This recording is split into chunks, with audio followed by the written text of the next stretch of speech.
Welcome back to our Bestof Redditor updates, where Reddit takes you on emotional roller coasters you never asked to ride. Today's story? Buckle up, because it's about a lesbian, a virgin, and a positive pregnancy test. No, this isn't a satire post. This isn't creative writing. And no, there wasn't a hidden turkey baster or secret IVF plan gone rogue. Our original poster is just as shocked as you're about to be. What starts as a my girlfriend's feeling bloated turns into medical mystery, emotional chaos, and relationship crisis all in one go. We're talking tears, false accusations, doctor visits, conspiracy-level confusion, and one of the most bizarre yet real explanations Reddit has ever seen.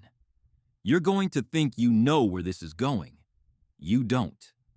Let's dive into one of the most head-scratching, heartbreaking, and unexpectedly uplifting stories Reddit has ever untangled. Hi, Reddit. I need your help, and maybe a reality check. I'm a 26-year-old woman, and I've been in a committed relationship with my girlfriend Kayla for almost 5 years. We met through mutual friends, hit it off instantly, and have been inseparable since. I'm what you'd call a gold star lesbian. Never dated or been with a man, not even once. That's not a brag, it's just part of why this story is so confusing for me. Kayla, on the other hand, is bisexual. She's dated men in the past, but for the last 5 years, it's been just me and her. We're exclusive, happy, and very much in love. We've talked about getting engaged. We live together. We split bills. We have a cat named Muffin. Like, we are domestic. This is the healthiest relationship I've ever had. No cheating, no drama, no trust issues. Until now. Something happened recently that's made me question everything I thought I knew. Not just about Kayla, but about our entire relationship. And honestly, it's messing with my head. Because out of nowhere, Kayla is pregnant. Or at least, that's what her test says. And yes, I'm sure, I haven't touched a man, and neither has she. Or so I thought. It started a couple of months ago. Kayla began complaining about feeling bloated and tired all the time. At first, we chalked it up to work stress. She's a bartender, late nights, long shifts, constantly on her feet. I figured maybe she just needed better sleep or a diet adjustment. Then she mentioned that her stomach felt weirdly tight, and her clothes weren't fitting right. Kayla's naturally athletic and always been in shape, so she was really bothered by this little belly that popped up out of nowhere. She started eating healthier. Cut out alcohol, sugar, and even her nightly ice cream habit, which, if you knew Kayla, is a big deal. She went back to the gym, too. But no matter what she did, her stomach didn't go down. If anything, it was getting more noticeable. The weird part? She also started feeling nauseous in the mornings. Sometimes she'd gag brushing her teeth. I joked once, "You better not be pregnant." And she laughed so hard she nearly choked. "Yeah," she said. "Unless it's divine intervention, I think I'm safe." Still, as the symptoms piled up, fatigue, bloating, sensitivity to smells, I started to worry. We even Googled symptoms together and landed on things like food intolerances, thyroid issues, maybe IBS. Pregnancy never seriously crossed either of our minds.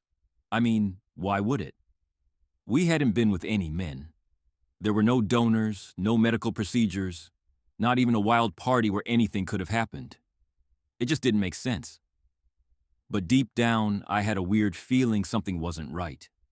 Something didn't add up. And I had no idea how right I was. One night, after another round of Kayla complaining about feeling off, she joked, "Maybe I should just take a pregnancy test just to shut my brain up."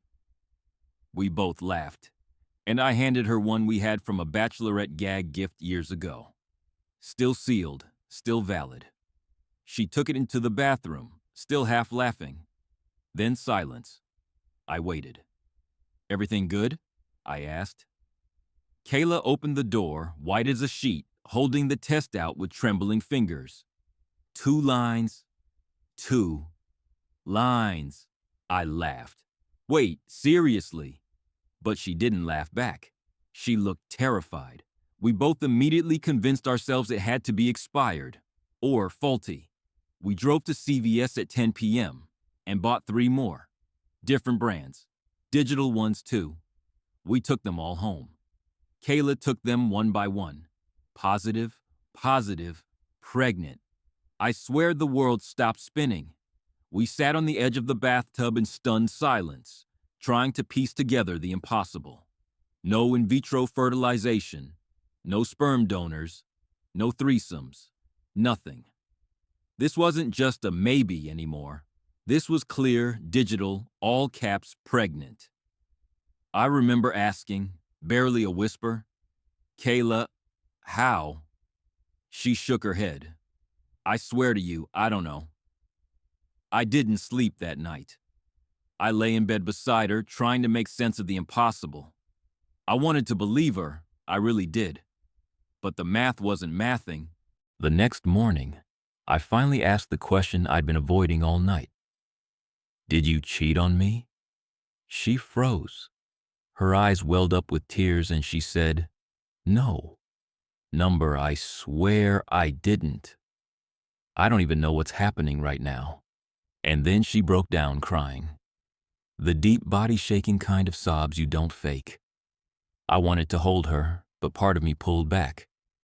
I asked again, calmly this time. "Kayla, I need you to be honest.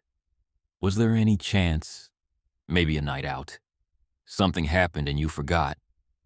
I was desperately trying to leave space for an explanation that didn't involve betrayal. She looked me straight in the eyes and said, "I haven't touched a man in 5 years. I haven't even been alone with one. I swear on everything I didn't cheat." But I was spiraling, because if that was true, then what the hell was this? I started running through every possibility. Sperm exposure from something weird? Tampering? Assault she doesn't remember? I hated myself for thinking it, but I couldn't help it. I wanted to believe her so badly, but how do you argue with science? If there's a bun in the oven, someone lit the damn pilot light. Kayla begged me to believe her, but my mind was unraveling. That's when I turned to Reddit. I couldn't tell anyone in real life. My friends wouldn't get it. My family would immediately jump to "she cheated, leave her." I didn't want pity or judgment. I wanted help, logic, a reality check. So I posted on r/relationship advice with the title, "My girlfriend is pregnant, and we're both women. Please help." I laid it all out. The 5-year relationship. The fact that I'm a gold star lesbian. That we've been exclusive. The test results. Her tears. My fear. And Reddit came in hot. Top comments ranged from, "She cheated and is lying to your face." "Could she have been assaulted and repressed it?" "False positives happen. Get blood work." "Maybe she's lying to herself and you." Some even said, "This sounds like a medical mystery more than a relationship one." I didn't know who to believe, but I was desperate to figure out what the hell was happening to us. And I had no idea how much weirder it was about to get. After days of confusion and worry, Kayla finally agreed we needed a second opinion. The first doctor had only done a urine test, which felt incomplete. We needed answers, clear and undeniable. We scheduled an appointment with a specialist who promised a full checkup. I went with her, feeling a strange mix of dread and hope.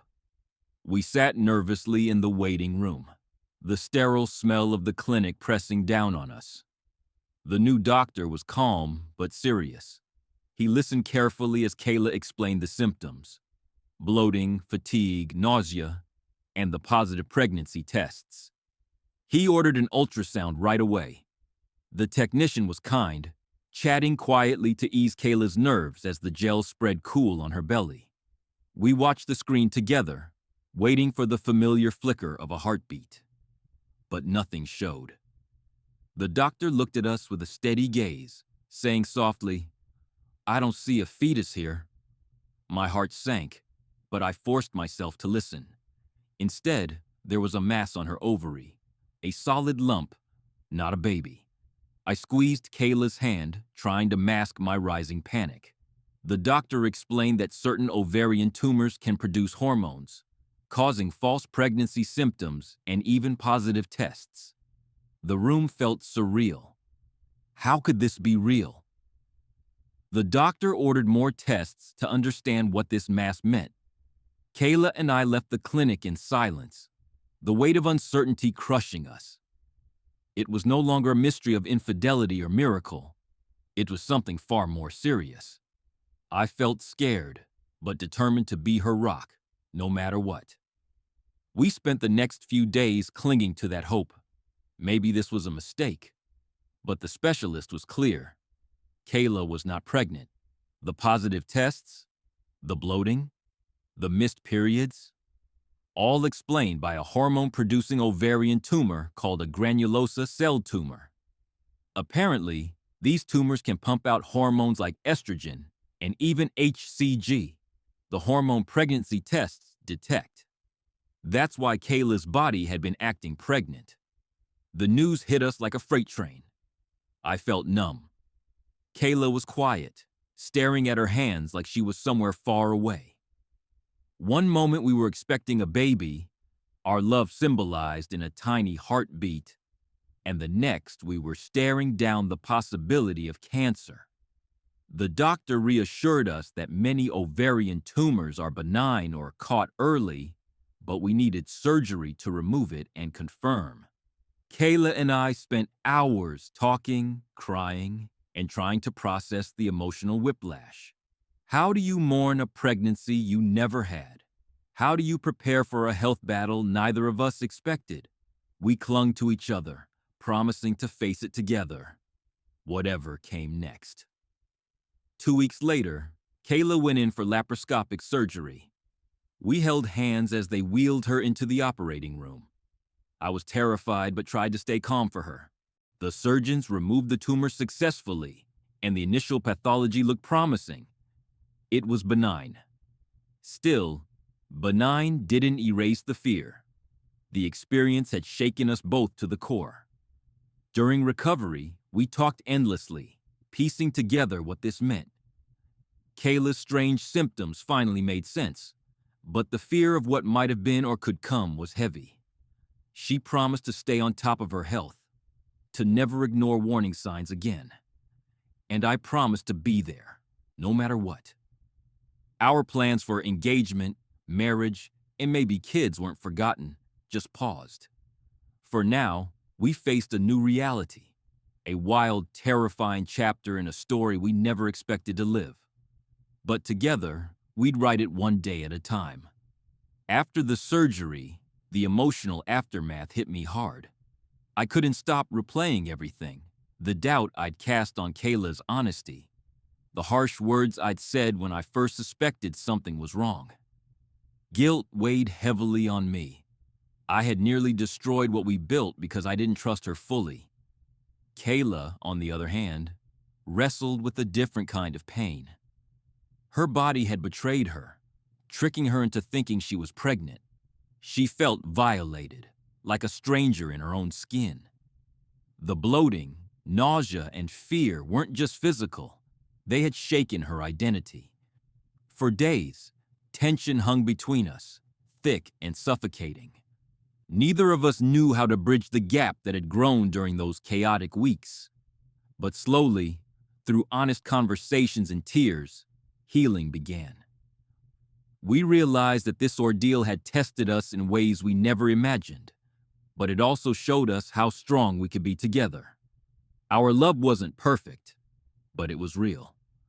We promised to listen more, judge less, and lean on each other when things got tough. The fear and pain lingered like shadows, but so did hope. Now, weeks after surgery, we're both healing. Physically, Kayla is regaining strength and energy. Emotionally, we're patching the cracks left by doubt and fear. We started couples therapy, something we'd never considered before. It's helping us rebuild trust and communicate openly. The therapist guides us through the raw feelings we tried to hide or push aside. We're learning to move forward, together. Plans that once felt shattered are slowly being rebuilt. We talk about the future without the fear clouding every conversation. Engagement and marriage are still on the horizon. We're not just survivors of a medical mystery. We're a team, stronger for what we endured. When I posted updates on Reddit, the responses were overwhelming. Many commenters expressed relief that Kayla wasn't pregnant and that the tumor was benign. Some shared their own strange medical stories. False pregnancies, tumors, mysterious illnesses. It was comforting to see I wasn't alone in such a bizarre experience. Others marveled at the emotional roller coaster we'd been through. They called it wild, intense, and a reminder of how unpredictable life can be. A few reminded me to trust my instincts, but also to always seek medical answers rather than assumptions. The Reddit community's support helped me process everything and reminded me that even when life feels confusing and scary, we're never truly alone. Looking back, I realize how easy it is to doubt the people you love, even when you want to trust them most. Science and medicine saved us from a devastating misunderstanding, but the emotional scars remain. I'm grateful this wasn't about infidelity, but the trauma still lingers. Love isn't always easy, especially when your body betrays you in mysterious ways. If there's one thing I've learned, it's this. Trust your partner, but also check your ovaries. Life is weird, unpredictable, and sometimes downright cruel, but love and laughter help us survive it. Thanks for listening to our crazy story. I hope it reminds you that even the wildest twists can be faced together.